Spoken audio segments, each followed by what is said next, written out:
would you describe that match? There seemed like a lot of back and forth. It was very back and forth. I don't know. It was playing tough out there with gusty winds. Putting was very tough. You're playing the putt left edge, and then the wind starts gusting. You know it's a cup. It was hard to start it on the line with the right speed, and it was just really hard to stay still over the putts today. Now, I think I have this right.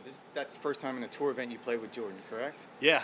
When he does something like he did on 7, kind of a Jordan thing, what's your reaction to that? Oh, I knew it was coming. I told Wu, I was like, we need to make this putt, my caddy, and I was like, I feel like he's going to make par. Sure enough, he did. Jordan doing Jordan things. So it didn't surprise you? Nothing he did today surprised you? No, That's one thing I try to do. I try to expect my opponent to, like, once they get on the green, I kind of expect them to make it. I try not to get rattled, even though it's hard not to. But match play is really tough. This would be a good experience, I think, down the road in your career. There's a Ryder Cup at an away country, to know what it's like to have a gallery that wants you to hit it in the water, even on holes where there isn't any water.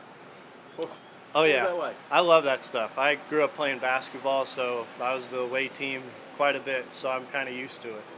Did you get any sense, did you get any sense of how, and you would expect it, I'd imagine. Oh, yeah, being here, I mean, Jordan's such a nice kid. I mean, you can't not like Jordan Spieth. So the fans here are going to cheer for him. So, I mean, sometimes I cheer for him even when I'm not playing. How do you rate this thrill, beating Jordan in his backyard here? I mean, high up there. It's match play, so it's one match. Right. But, I mean, it's really cool. One of the best players in the world, you beat him. So It's always a good thing. It's not bad.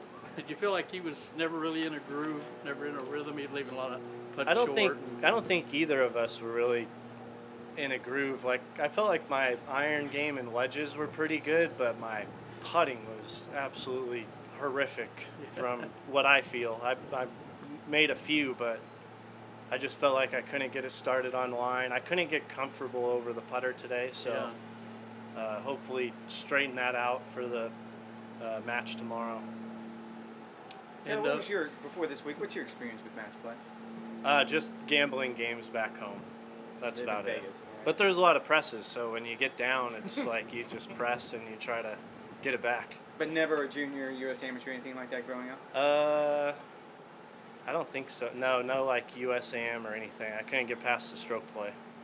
What's the most you ever had on the line? Probably like $10,000-$15,000 putts. How much was in But your for wallet me, at it the felt like trying to make birdie on 17 against Jordan Spieth. Like, anytime you can put yourself in those situations, I think it's a good thing. And just like everybody, you fail sometimes, and then sometimes you are the hero. Did you ever fail when 10 or 15 grand was on the line? No, I have not. So that was a good thing too, because that was everything in my bank account. I was about to say, did you have 10 or 15 grand to give away? Not really. So, it's kind of. Hopefully, you guys will see that in the full swing thing in Netflix. Kind of how I grew up and how I started playing golf and why it drew me into the game. That was called Shadow? Yeah. Just around guys. Yeah. And most of the games were like friendly, but anytime it's even $20, like, it means the world to you when you're a kid. What can you pull from those? I mean, do you go back to those matches where you had enough money to make you nervous on the line when you're contending in a tour event? Oh, yeah. Yeah, match play is very similar to that. Like I've kind of been saying, match play is, it feels like you're trying to close out a tournament every single hole for some reason. I don't know if that's a good thing or a bad thing, but to me it feels like you're trying to finish off a tournament. How big was 15th hole when you went up to? Oh, that was huge. I mean, the putt should have been straight. It should have gone left and right. And then the wind started blowing a little harder from right to left, so I played it a little more on the right, and the wind held it out, held it in the hole, or else it should have broke off. Yeah, and then you went in the water right after that on the tee shot, right? Yeah. So yeah, I've been ever since my driver broke at Bay Hill, I haven't been driving it very well, and hopefully I can get back to driving it good. Yeah. How's your driver break? I don't know. I played the second round. I don't know if maybe hit the bag on like a post or something, but the head kind of came off, and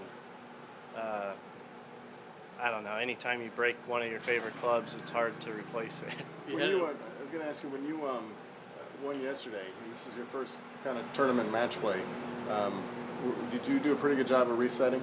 And is that difficult to do, to put yesterday done and basically you're starting from scratch every day? Yeah. It is tough to reset and start from zero, but I kind of just go through my practice routine, and hopefully the next day it's there. And you're in command at 2-0, the only one in your group. What's that feeling like going in tomorrow? Yeah, no, it's good. I'm just, any match that I have, I'm going to try to win, and if I don't, it's not the end of the world, even though it feels like it. What do you think are your chances to win this whole thing? I don't know. I hope really good. I'm going to try my best. Thanks, Dan. Appreciate it. Thank you.